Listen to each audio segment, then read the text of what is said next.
A leader for me is someone who commands presence without being too intimidating. A leader for me is someone who accommodates questions without instilling fear of being humiliated to their team members for something that they should know about. A leader for me is someone who envisions the success of the team rather than one's own personal gain. And most importantly, a leader for me is someone who listens, inspires, and provides conflict resolutions that would strengthen the bond of the team in order to accomplish shared goals. Please do join me in this video presentation as I get to know more about my unit manager and how she manages our department, and most importantly, get her insights about leadership. With that being said, my name is Michael Ruquiza Vizcarra, an offshore student based here in the United Arab Emirates under the UPOU MAN program, and this is my video presentation.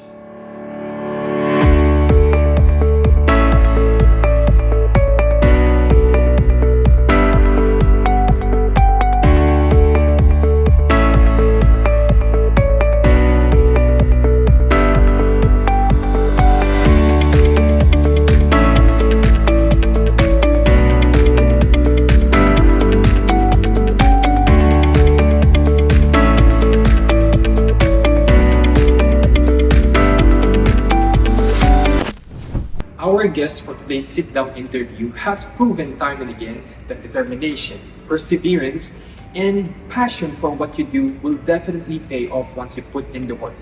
Her career progression from being a staff nurse to nurse in charge to nurse educator, and just recently she was promoted to be one of our nursing supervisors in this facility. Please do help me welcome our guest for today's interview, Ms. Sini Capella. First of all, Sister Sini, I would like to thank you for giving me this opportunity to interview you. I know that you are a very busy person, but you still made time. And I know that this interview would help a lot of our young nurses, especially the ones who are watching right now, who are aspiring for a leadership role and who are at the beginning of their nursing journey. First and foremost, before I ask you the deepest question that I can ask about leadership, let me just ask you about your experience as a nurse.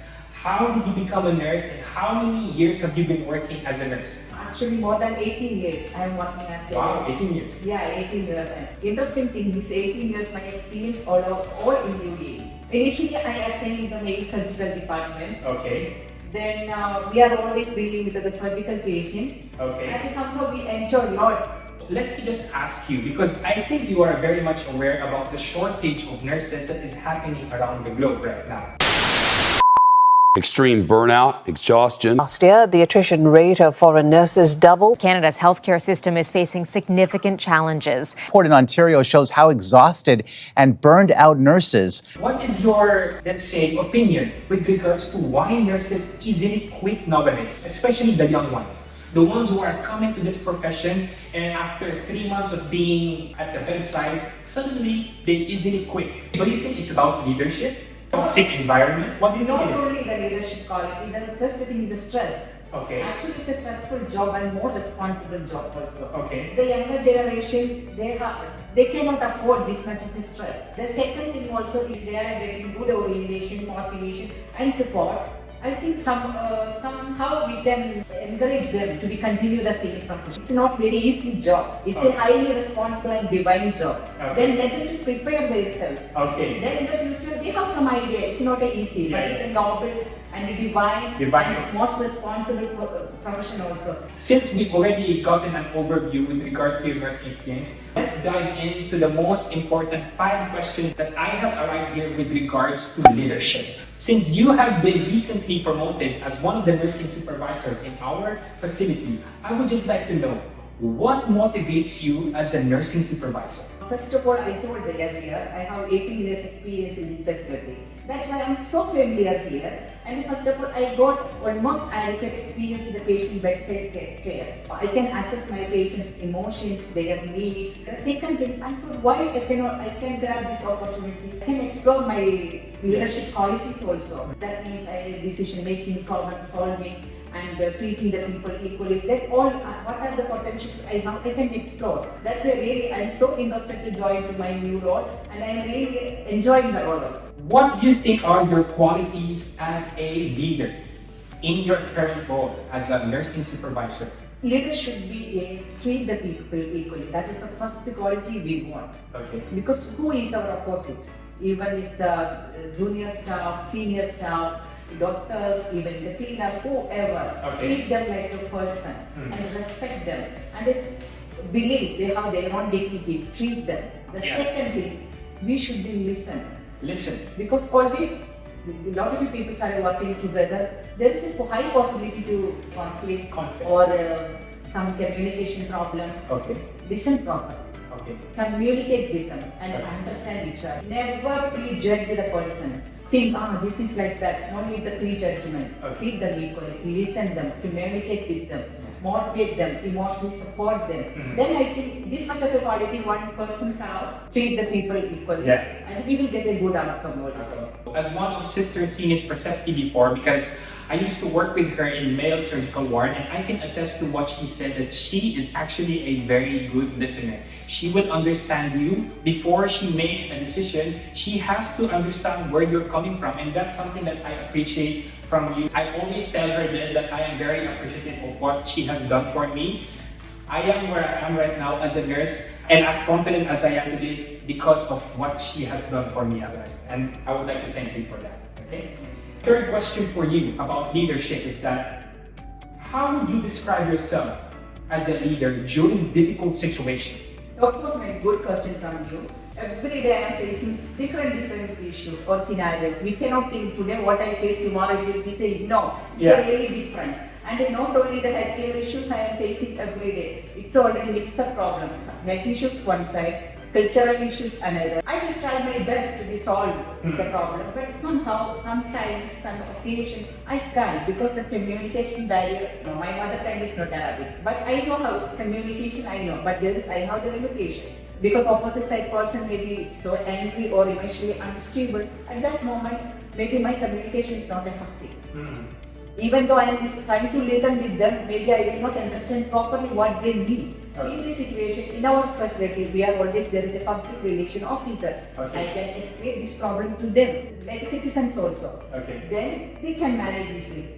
Even though finally it's out of our hand also, we can approach the another step also. Okay. Finally, we are group work, harmony, we can solve the issue. So basically, it's a collaborative work between you, the PRO, the police, the managers, the upper hands. Acknowledging the fact that you need help is, I think, one of a good quality of a nursing leader. Before you became a nursing supervisor, you were also an acting in charge in male surgical ward. So how do you handle conflicts when your staff are actually fighting, or maybe there's a conflict between staff? How do you handle that? First of all, I am believing each person is from the different nationality, different character, different personality and all. Of course, they will behave different way. That is the fact. You should understand. Okay. But sometimes the new nurses are coming. I don't know, some senior nurses have the attitude to bullying them. The bully. Yeah, it's not good at all. Okay. Because we should think they are new in the Yeah. nation. And they are stressful because of the new situation. New New work environment. Exactly. Their stress level is a peak. Get them to be adapt to the new situation very peacefully. Don't bully them more. Yeah. And if I saw like that, I will stop at that moment. Okay. It's no need to be encouraged. I will try to explain to the senior nurse. Yeah. And I will give the suggestions. Okay. I hope she will understand. Yeah, yeah. And keep them family. Then our work will be go smooth. Yeah, but what about the young nurse? What will be your advice for that young nurse? Yeah, let's say your senior nurse is a bit tough, but maybe she's only doing that to make this young nurse, somehow strong. So what will be your advice for this young nurse? First of all, I will support the young nurse emotionally. Yeah, emotionally. Yeah, and also I will give all the opportunity to learn the new things. She's qualified. Yeah. She passed the exam. What is the qualification? Yeah. And what are the criteria this Ministry of Health needed to work as a staff nurse? She have all. Yeah. Only the problem, lack of the experience. Lack of the exposure. We will support them emotionally and also professionally. Don't need to be, you don't know. Yeah. This person is not good. Wow. Support them. Support is highly essential. Why? Because you have to have that person who believes in you, right? Because if everyone in the unit feels like are bullying you, ultimately we are still human, right? Then how she will have the motivation to come for everyday Motivation, yeah. On our way to our last question, but before we do that, let's just ask her one more question, Sister C. How does technology affect your decision-making skills? in your current role right now? Actually, oh Michael, you are correct. Technology is growing every day. You know, maybe the generation gap. I am little bit, I'm not that flow of the technology. But now I am realizing I should go flow with the technology. Otherwise, I will face the problem. What are the advantages I am seeing with this technology? Now, all the patient documents are confidential. Confidential. And we don't need Secured. Secured. No need to worry, it's lost. Suppose we took the consent, like paper consent. Yeah. It's lost somewhere. It's Yeah. a big issue. Big issue. But now, we don't need to be face that problem. Yeah. It's in the computer. Basically, when something is new to the department or new to a certain place, you always have to practice. At first, it will be difficult, but you have to practice. Small example, if you want to the hemoglobin level of the patient, we Okay. can see every day, like date of 8, this Yeah. one, date of 9, this Yeah. one. You can see in the one row. What we are using in our facility, which is called the Cerner, whenever we have this critical value, it will be like in a capital C letter and it is red mark. Supposed to before that we are having the paper, yeah, you know this is critical, but what if you are an inexperienced nurse? And everything we can get it from our patient file, not only nurses, not only medication, Yeah. not only the lab. Yeah. Even simple skin pill, you can see. Everything I will get it. It's like, you know, Standardized. yeah, standardized. Like we are shifting my patient to another facility of PHS. Yeah. Everything is there. Yeah. I think the advancement of technology has helped every single person in this world, regardless of what profession you are in. You can be an engineer or a doctor or someone who's working in finance. Advancement of technology is inevitable. It's something that will happen and is going to happen, and we have to advance with it because basically we live in an age where everything is digital. Confidentiality with regards to paperwork, with regards to laboratories that needs to be addressed accordingly. What she said is actually 100% correct, and I couldn't agree more. Our final question and our last question, and I hope I will be given more opportunities because this two papers over here, it does not summarize her experience as a nurse because she's been working for more than 17 years. But since we have limited time, let's focus to our last question. Yes. Policy making. Recently, we've been accredited by the Joint Commission International, which is a huge accomplishment for our facility. As a nursing supervisor, Sister Sini, what is your role in policy making in your institution? I don't have no roles at all to making the policy, but I have the enough role to implement the policy. Implementation. Even single procedure, the staff should know the policy, then only they can provide the higher standard of care to the patient. As a supervisor, I should be always supervise my staffs are equally competent to give the holistic care to the patient. Holistic That care. is my main role. Yeah. Also the same way, I should be knowledgeable about the policy. Yeah. Then if my colleagues are asking to be some clarification, I should be knowledgeable also. Okay. My main role is I should be knowledgeable, the same time I should be supervised how my staffs are implementing the policy. Yeah. Final outcome should be the good patient care. The reason why the policies are made to make the procedures and interventions standardized. What we want at the end of the day is to provide smooth patient care that the patient would have during his stay in the facility. So that would be it, Sister Sini. I really enjoyed this interview and I hope I get to have more interviews with you. To the young ones who are already nurses or who feel demotivated, what is your word of advice for them? And the ones who are aspiring for a leadership role? Finally, I want to tell the new nurses, first of all, believe yourself. You have too much potentials. You explore yourself.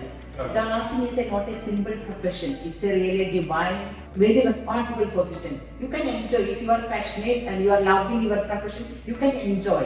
First of all, believe yourself, explore your all the potential, and enjoy your profession also.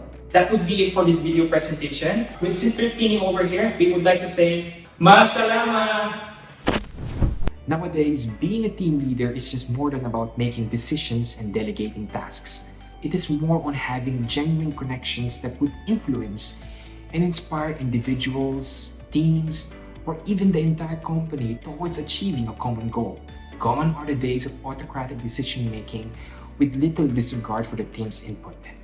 With that being said, this has been Michael Urquiza Vizcarra, an offshore student based here in the United Arab Emirates under the APOU-MAN program, and I hope you enjoyed my video presentation.